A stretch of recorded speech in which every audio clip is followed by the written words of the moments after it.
Another year, another tradition of looking back at the movies I saw this year. As a movie philiac, this is kind of a little bit of my hobby that I love to share with many people. My own opinions, my own thoughts, my own, analyzing because, anyone anyone wants to trouble. Well, there is a little bit of a there's a little bit of kind of like a what is the word I could say? Weird thing that you just want to play out smart and try to say, oh, this is great, this is sucks, and also be like that. But that's kind of like part of the deal. This year, I thought this year was okay with movies. Although there weren't so many that I was kind of like wow or something like that. And also, truth to be told, I haven't seen almost everything. There were some moments in which I skip it because I didn't have time or I can't divide myself by a thousand because each year thousands of movies comes out and you have to make pick one. Sometimes you get the time for two, but life is short. You gotta keep on for what you get. So, so like usual, this is the segment where I pick up which of the movies I like the most, which are the ones that cause me impact. So making the list, I have to rank them according to a little bit of my personal taste, but also trying to be as quote unquote professional as ever by saying if it works on its technicality, it works on appeal, it works on charm, it works on how coherent on giving out the intended purpose. And at the same time, it should not make me angry. It depends on how effective it is. Everyone is gonna have their own list, and this is technically mine. There are some moments in which you'll say that okay, I might not agree with it, or this doesn't sound too professional, but keep in mind, I try my best, and I'm not exactly kind of like the kind of guy who goes too much into movies that are filled with drama or biopics or something like that, because it's not exactly what I'll say. It's not exactly my field, but more like it's not my cup of tea. So this is not gonna be that kind of thing. So anyway, I think I'm delaying too much, and like usual, before I go with my top 10, I shall mention that there are 3 movies that I couldn't put it on the top of my list, but at least need some honorable mentions because I need a little bit to talk about. These are the ones that get me to some impact, but it wasn't enough, or probably it's something that it shouldn't be there, but I just kind of give them a little bit of a pity award or something like that. So let's get started. My first honorary mention is a movie that I dreaded, but once I saw it, it blew my expectations away, and that is none other than Twisters. I wasn't exactly kind of like the biggest fan of Twisters, although I can imagine why it caused kind of like an appeal to the people who watch it. It's cheesy, it has some weird lines. I'm not exactly kind of like sympathetic of the main characters, and of course let's not forget that this is the movie that gave us the iconic CGI cow flying around, which is borderline hilarious, especially for a movie that takes itself a little bit too seriously when it's about tornadoes. But the reason why I put it at least on an honorary mention is that I gotta give it respect that for a movie that considers itself a sequel, it's not exactly that. It's practically the same universe, but they decided to leave it aside all that legacy BS that a lot of people have, in which is saying that we're gonna make a new generation, or saying that I'm getting too old for this. I'm not very fond of that. So let's concentrate on a new set of characters, in which the story is a bit on the average side, storytelling, but it plays the cards right in the sense that we got some likable characters. The surprising that the guy who he has kind of like the recipes to become an asshole, the cowboy guy, he actually became kind of like a more likable character, because it's easier to make a character that is with a little bit in the side of corporate, more unlikable, but he wasn't exactly like that. There's a little bit of corporate, of course, messaging here and there, but you know what? This is the kind of story that kind of earned itself. But and I will give it also credit that for a movie that is about tornadoes, man, did you feel it? This is one of the few instances in which I did, when the tornadoes come and the audio is really cranked up, I did felt it. And I wasn't in a movie theater that that has pretty good audio setup, and I felt it, the vibration of the audio, and that is good enough for me to at least have it kind of like a popcorn entertainment kind of honorary mention. But yeah, it swept away, and it with my honorary mention number 1.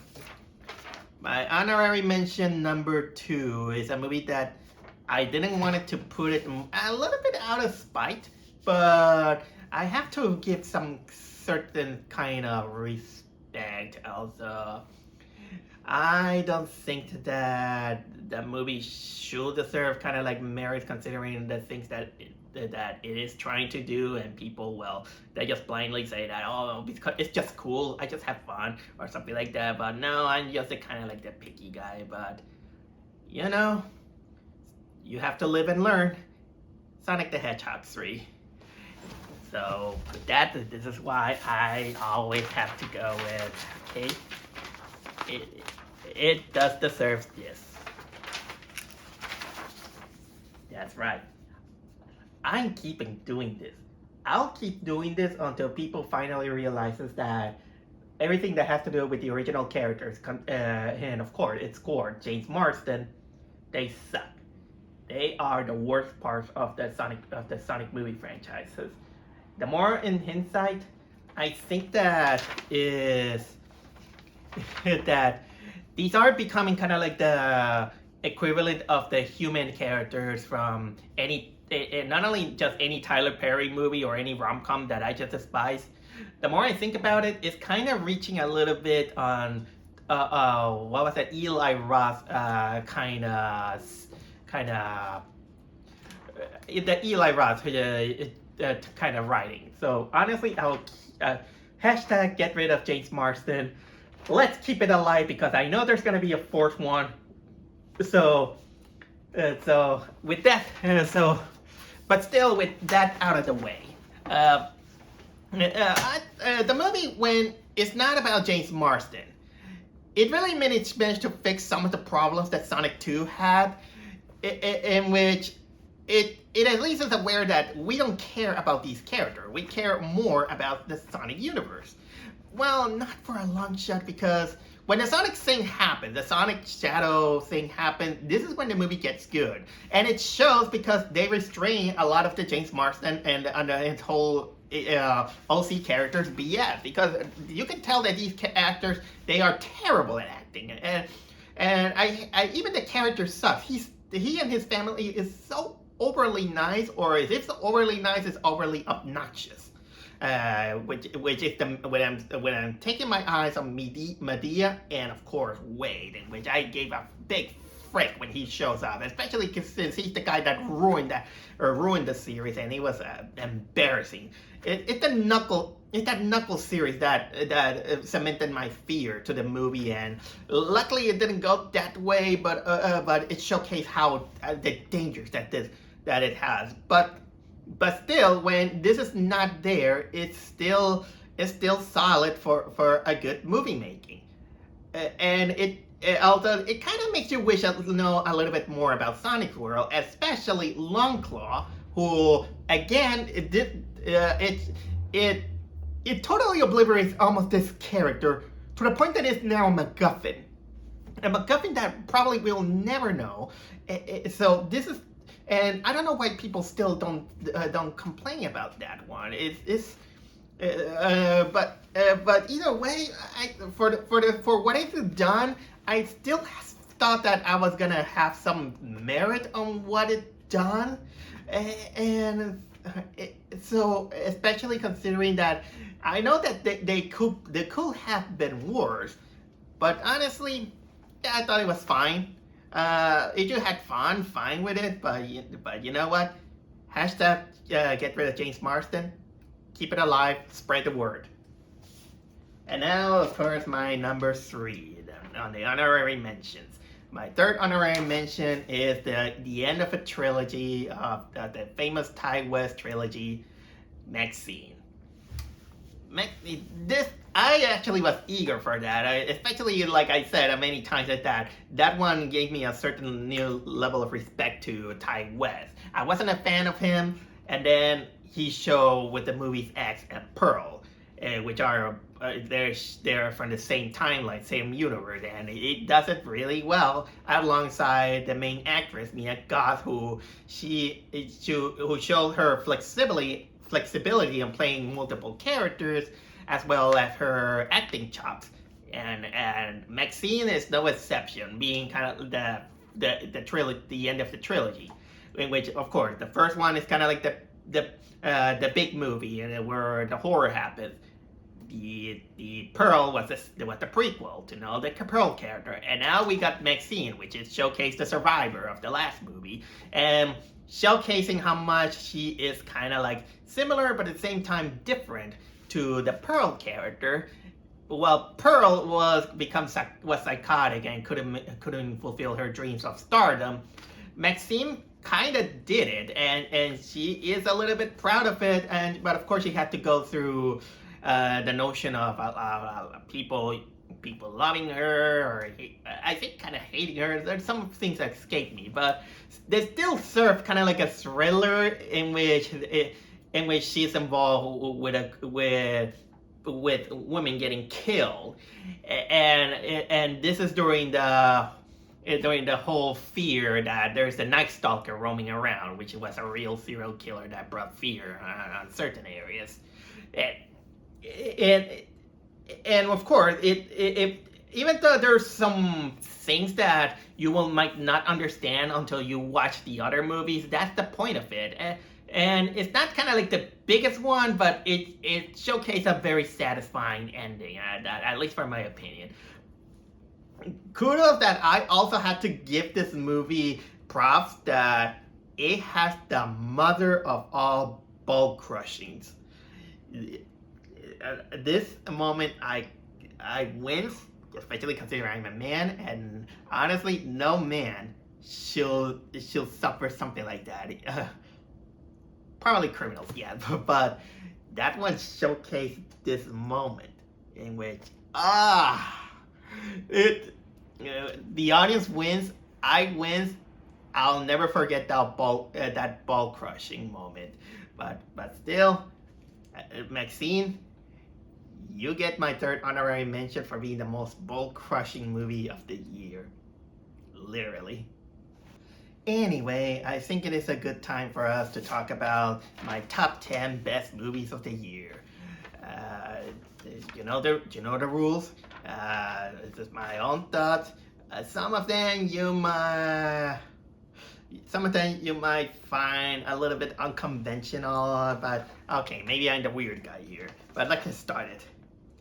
For my number 10, it's a movie that not many people know about it because it was released in very limited theaters and a very limited, very limited show date. I might add. But this one I did watch it out of making a favor out of someone that I kind of appreciate, and well. I think that it's not the best movie, but I think it kind of deserves it at least for his humility. And that movie is Man and Witch: The Dance of a Thousand Steps. This is a very silly independent movie. Very silly in the terms that yes, it is kind of making homage to movies like fantasy movies in the style of The Princess Bride, in which it is both a charming story, but at the same time can serve a little bit of a parody. And this one does it, and I gotta give it credit that it didn't go borderline cynical, and you can tell that they had that it is an independent movie. It doesn't have kind of like this high budget, and so there was a lot of limited screening. So they have kind of like limited people. They could afford the sets, the puppetry, because most of the effects are practical, which this is the great part of this movie on how humble the whole thing is. And well, we also have the return of Tommy Stromae, who played the childlike empress from The Neverending Story, my favorite movie of all time. And I did met her on Contropolis, and by surprise, and by kind of like a big surprise during the screening of this movie. And she was kind of like one of the nicest person I have met, at least for the moment that I met her. She was really nice, and honestly, watching this movie is almost like owing her a favor. Although I didn't need to, but I wanted to. But for the movie itself, well, it is harmless. It is harmless. You get a laugh out of some of the moments. There's also something cute about that most of the characters, you don't know their names. The main characters are mostly known as the witch or the goat herder. I like the puppetry that they go through with it, especially one of the goat who somehow he makes movie quotes, but in a way it could have been cringe, but somehow he kind of make it work. A little bit of modern jokes can be a little bit here and there, and also there is the eye-rolling ending, and as well as the movie, it feels a little bit too much of an ego that it wants to showcase world build-up to the point that we even have a cliffhanger joke.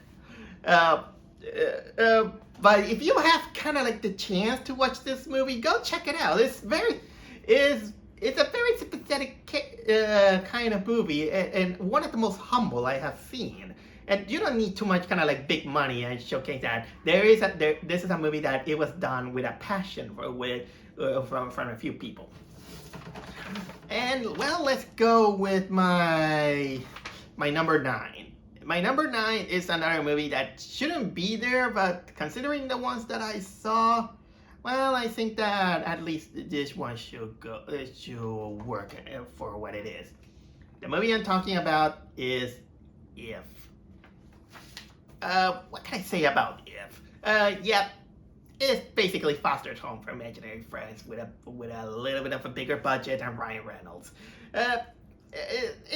I can agree that many people will not exactly be a fan of that movie. Just like the other movie that I talked, I think that there are some parts about this movie that its heart is kind of like in the right place. A little bit misguided here and there, but it doesn't showcase that it's silly. Well, sometimes it gets silly, but it knows how to restrain itself. There are some plot holes, yeah, that I give it something like a pass. I don't know. I was kind of like in the right mood to watch that movie. But I also appreciate that they wanted to expand a little bit, about the world of adults, about how we can have a little bit more of our imagination and appreciate imaginary friends, and the reason why we kind of tend to fantasize that. I mean, I'm not saying that you shouldn't get real life friends; they work, but imaginary friends is kind of like a coping mechanism, and in ways, and it kind of showcased that there is something cute, but at the same time psychological about their upbringing. And the good thing is that this one doesn't come as cynical as because Foster Home for Imaginary Friends is more kind of like in a comedy side. This one, they kind of try to tell kind of like the story of a little girl who lost her mother, but she also has her sick father, and she kind of has these fears.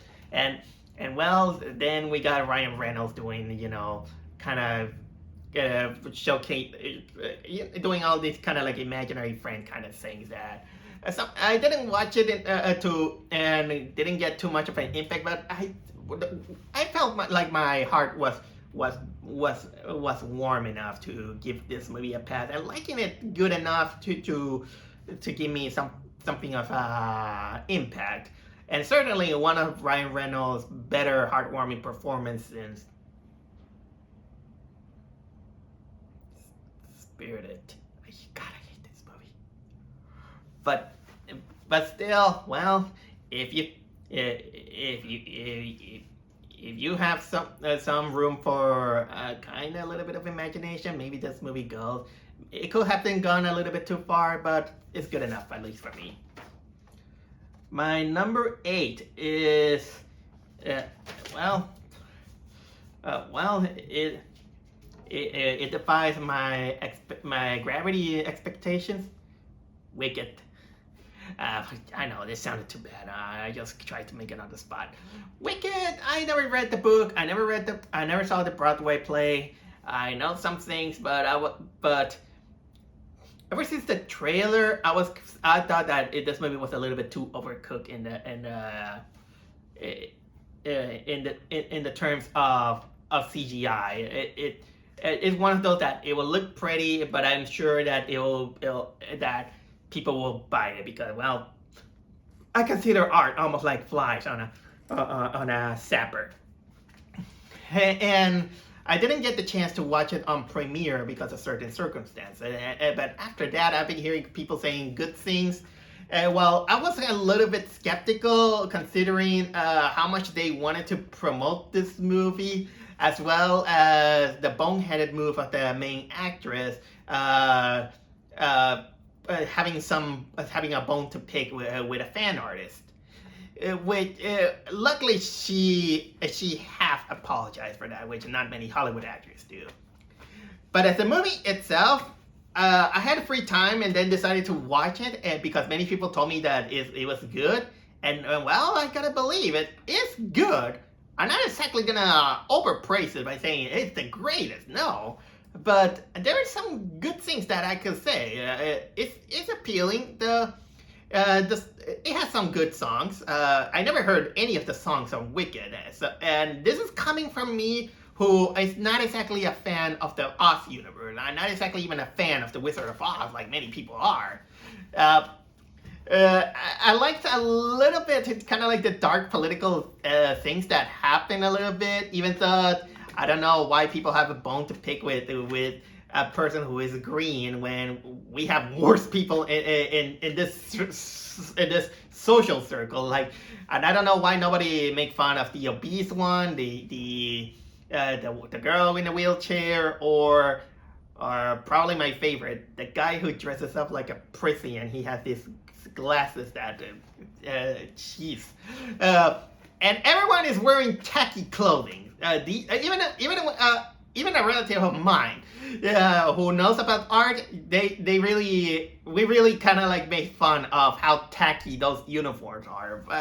But still, despite that, I really like the acting. I like the arc of the main character. The Glenda character, I just wanted to punch her, but then she kind of warmed up to me. Thanks for the silly acting of the actress, who I don't remember exactly the name, but she was more kind of like a live action Barbie doll.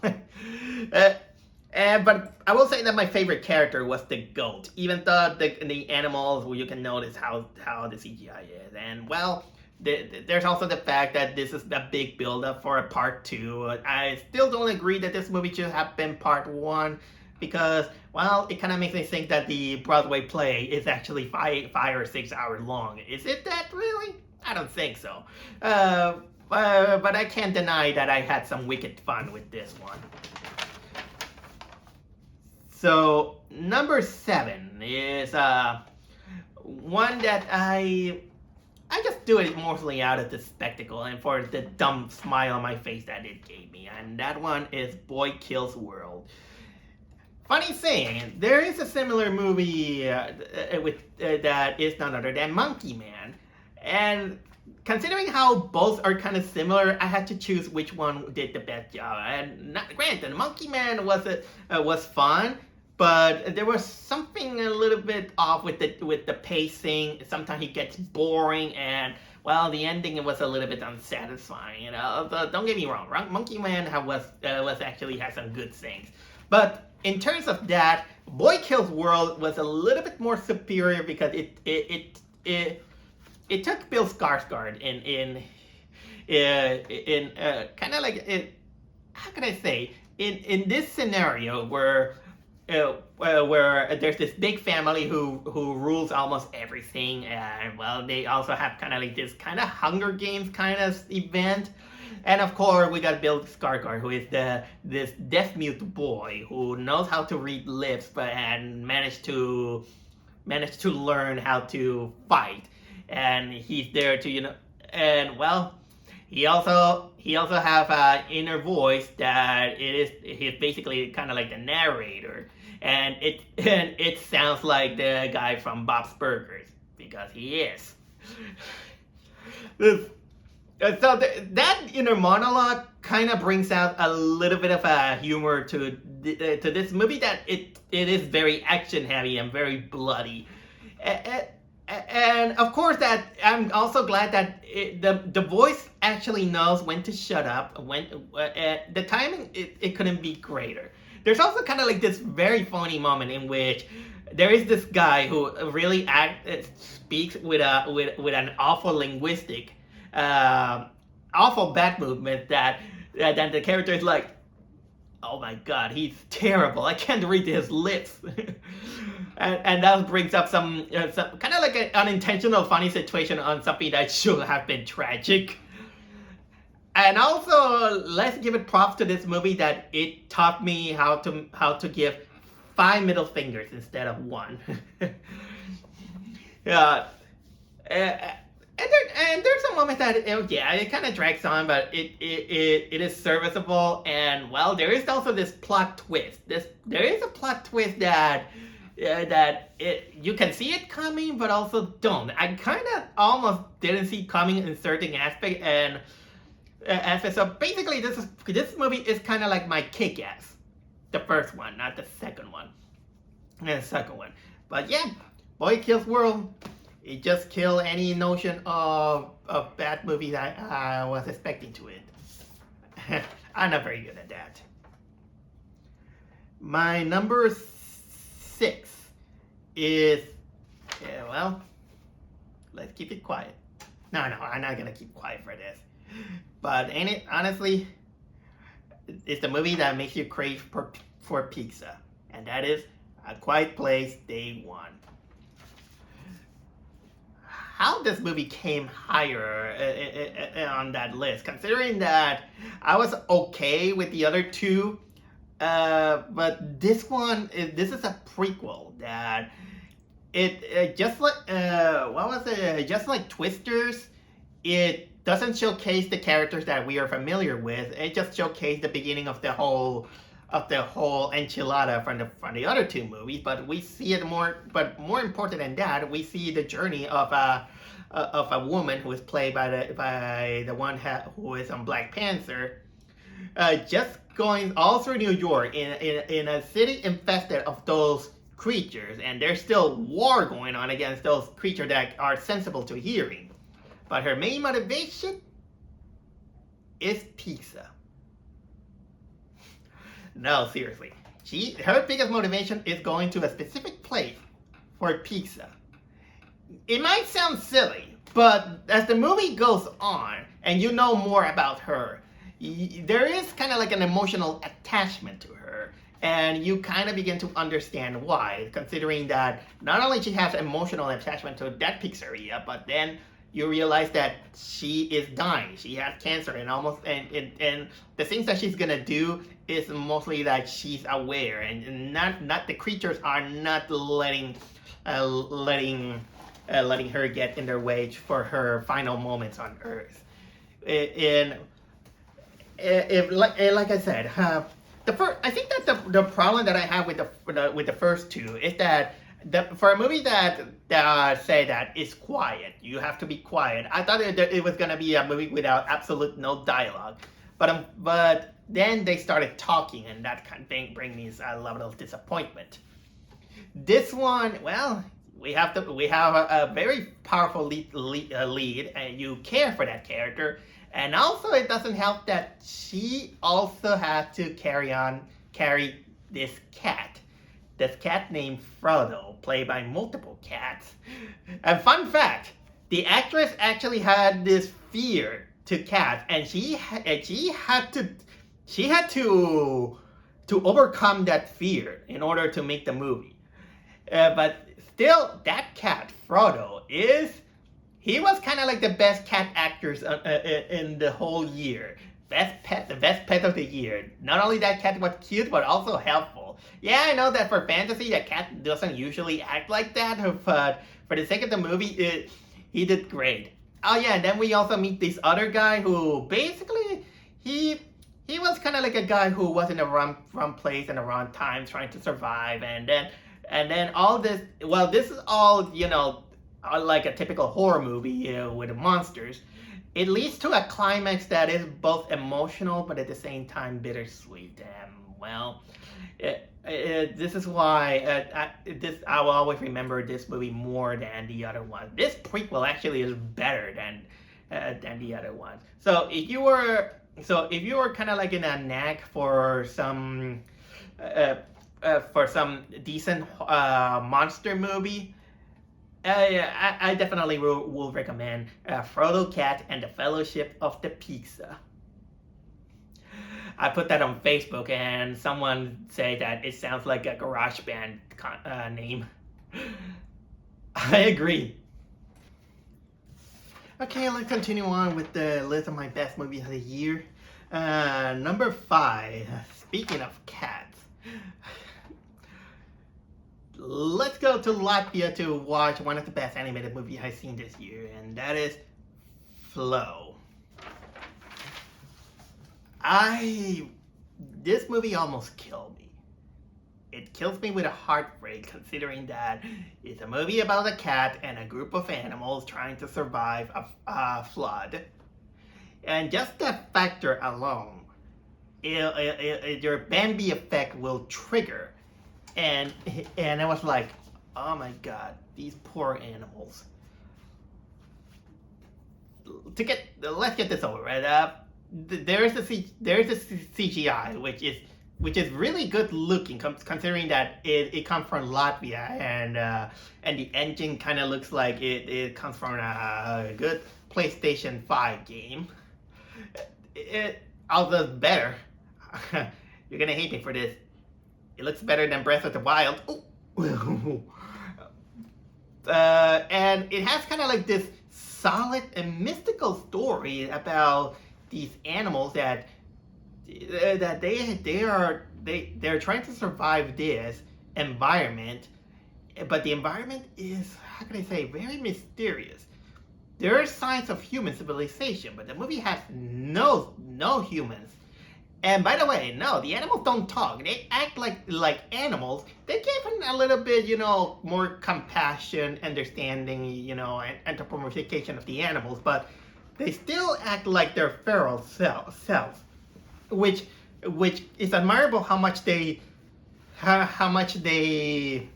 create a story, but still keep the animalistic instincts of that the animals had.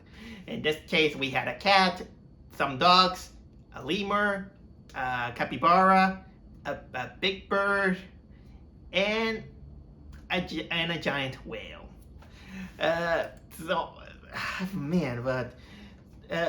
So this is the part of the mystery that this movie had. Not only because it kind of brings out some question about what is this world? What happened? Are there humans? Or what? There's a moment in which rapture happens, and this kind of brings more question than answers. That it doesn't necessarily. The movie doesn't give you exactly the answer, but it gives you the freedom to make your own thoughts. But what brings this movie to this big moment of heartbreak is because since I love cats, seeing this cat going through all this and go and have this wide eye, be in danger or almost falling overboard from this ship, and you see him, fighting for his life to not drown and all this stuff. It's heartbreaking. You know, when you see all these documentaries, or how can I say, videos of people trying to survive a flood, or sometimes you see the animals, that they're fighting for their lives. It's sad. And I heard someone that this is a movie that also showcased about the global warming kind of message. Whatever you get that message or not, there's no denying this poor cat. That was in my mind the whole movie. This poor cat. I was so heartbroken that I wanted to jump to the screen and save all these animals, especially the cat, because I couldn't even take it. So it's enough to make it on my number 5, but still, that poor cat. Let's continue before my heart turns into pieces. My number 4 is the only superhero movie on the list, because superhero movies are sucking nowadays, or even supervillain movies suck nowadays. But only one managed to stood out, and that is Deadpool and Wolverine.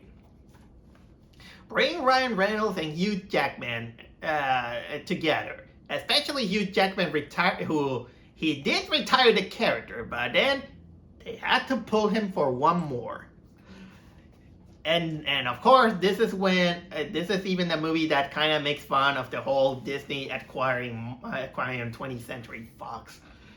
And more than a Deadpool movie, this movie actually kind of becomes kind of like the proper cap and send off to the 20th century hero genre. That it has its ups, it has its downs, but at least even the movie acknowledges its ups and downs. So I'll give it kind of like this credit. As for a Deadpool movie, we were expecting that, because Ryan Reynolds did cemented himself as a good fit for Deadpool. And he did. The movies are not perfect, but still you get a laugh out of it, especially considering that the character is very charismatic, and he really speaks out his mind and doesn't give a hoot or what he says and what he does. Although it's a little bit tamer comparing to the comics, but well, you can't win them all. And in this case, this movie involves the multiverse, and well, there's a little bit of much confusing things about how the world works and all this stuff, because multiverse always gets convoluted sometimes.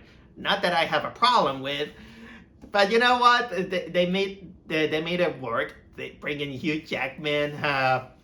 And then the chemistry of both is great. Honestly, I like that chemistry better than the one with Cable. I know that Cable is an important character in Deadpool's lore, but the one with Wolverine, it's a little bit more in a contrast with this. It was kind of like I will say, yeah, it was kind of like hilarious. I really. Oh yeah, there were some also very funny moments. Like for example, when he dances the NSYNC bye bye bye, it put me a smile on my face, but mostly because I am kind of like a fan of NSYNC. I have nothing much else to say, but it was kind of like a big popcorn fun moment, and I'm glad that we have this, considering that superhero movies are getting worse and worse and worse. And next year we're gonna have even more of the worst things, and probably the future doesn't look too bright. Honestly, if there was a way to end off all the cinematic universe movies, that should be the one. I might be on the other ones, but we'll see. We'll see. So, but still, this movie hack and slash into my delights.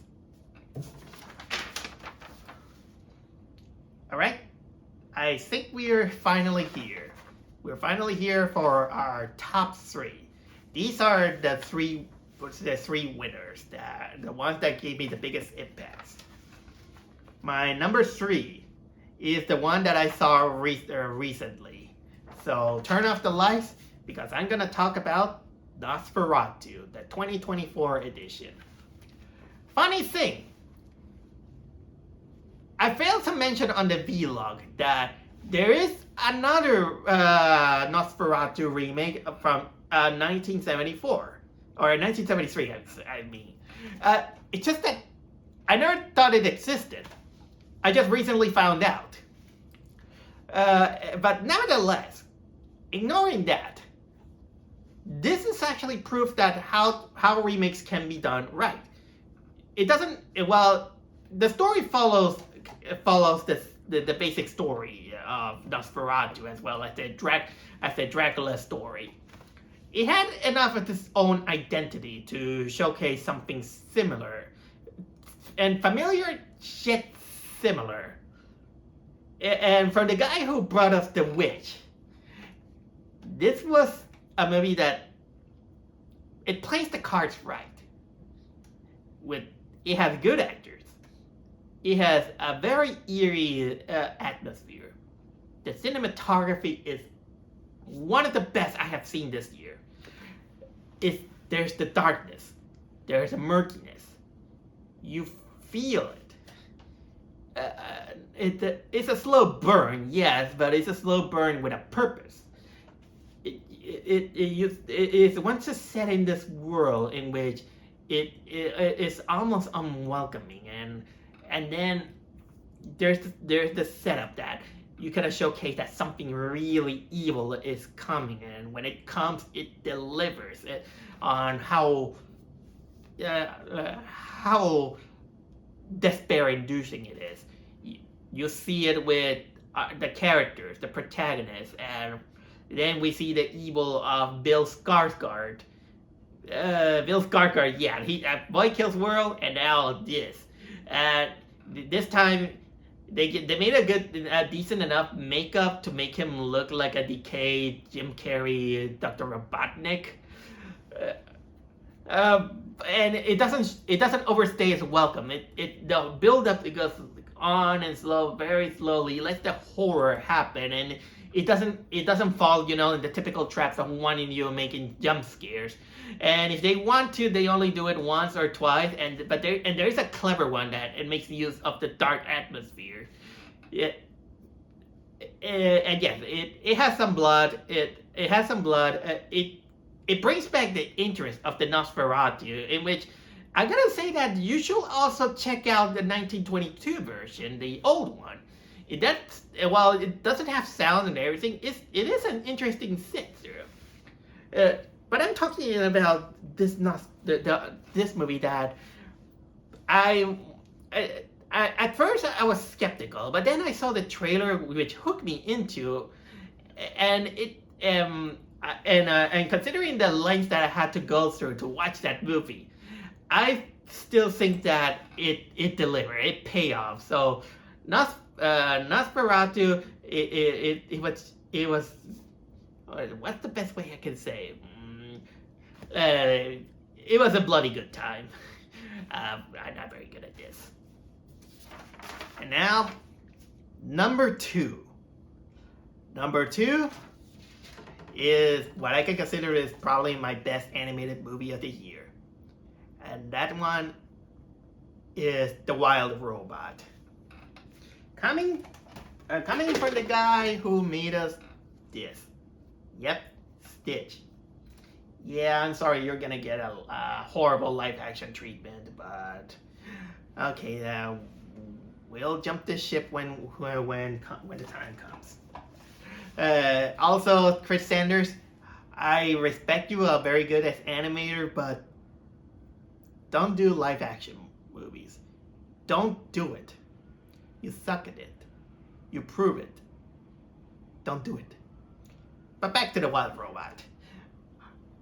At first I have a little bit of low expectations to this movie, considering that it was DreamWorks and it looks bright enough. Although I did see some trailers that I even tried to not watch it because I didn't want it. I wanted to keep my expectations low. Although I had a friend who was skeptical, and then I watched the movie. I was at first, kind of not sure if the movie's gonna work, considering that because the robot was a little bit chatty. I thought it was gonna be kind of like this, that my expectations gonna hit me hard, just like A Quiet Place. Coincidence enough, because the robot is voiced by the same woman from A Quiet Place Day One. But as the movie went on, I just encountered a very heartfelt, well animated, catchy music. Okay, let me rephrase it. It was a well thought, very heartwarming, and a really beautifully animated film with a stellar soundtrack. I never expected a movie about a robot kind of give me the feels. It is the story about the robot who was stranded in the middle of the wilderness, and then she stumbles onto the task of taking care of a small goose. And not only she gains the affection of the baby goose, but also she begins to have the respect of the other animals, considering the things that she's done. She also has some challenges. It shows sometimes also the modernity of about the humanity, and sometimes how cold sometimes we get a little bit. That's okay. That's kind of a little bit stretching, but for the most part, that was fun, at the same time heartfelt. It took its attention to detail to these moments very well, without hamming it up or being forceful. It just also, everything comes naturally, and to this point that it showcases that sometimes we have to act kind of like a little. We have to act a little bit of an act of kindness in order to. In order to survive, and there's nothing wrong with that. And well, there's the it brought people to tears. I almost did. Some people did. Peers told me that they love it. Even the friend that I told you that was skeptical, it was like, dang, that was great. So we both agree that this movie is one of the best of this year, and if the Academy Awards is at least have a little bit of IQ, this one deserves the award. But and honestly, now that I think about it, that could be a big moment if you think about it. But well. I wish I could say more about this, because the more I said it, I might sound a little bit too repetitive. But I will finally say that, well, the wild robot did its task, and it did it outstandingly, and much, much more. And now, with that, this one leads to my number one, the movie that gave me the biggest impact, the one that I'll remember the most.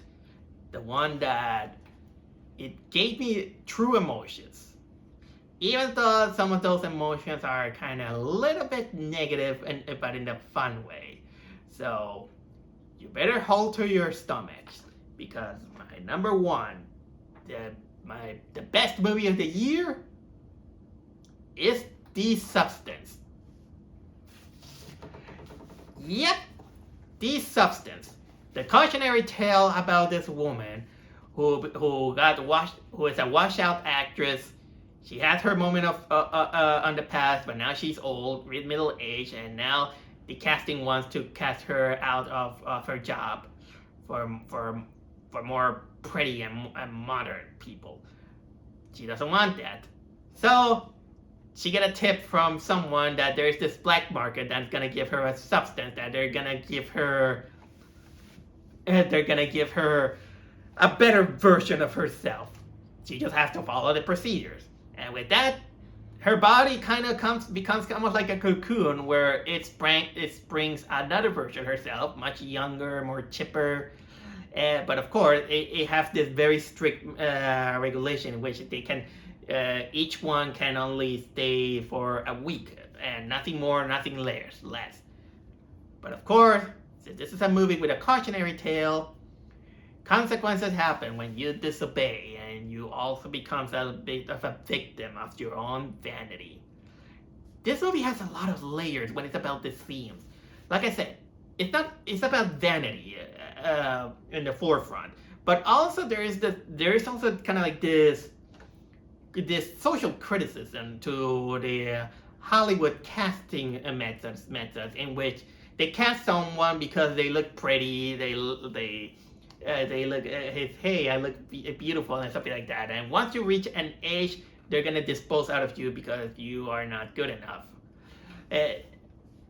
And that's kind of like a little bit the reality and the sad state of that. Okay, there is a little bit of the misogyny kind of thing that kind of a little bit being in awkward territory, to put it lightly. But luckily, the movie kind of earns itself because, well, it's not just the men or the horrible people, but not everyone is kind of like have a likability out of it. I mean, how can't you like a Dennis Quaid when the first moments of the movie you're gonna see him chomping shrimp like a pig? And it is kind of like the most disgusting thing you could ever see.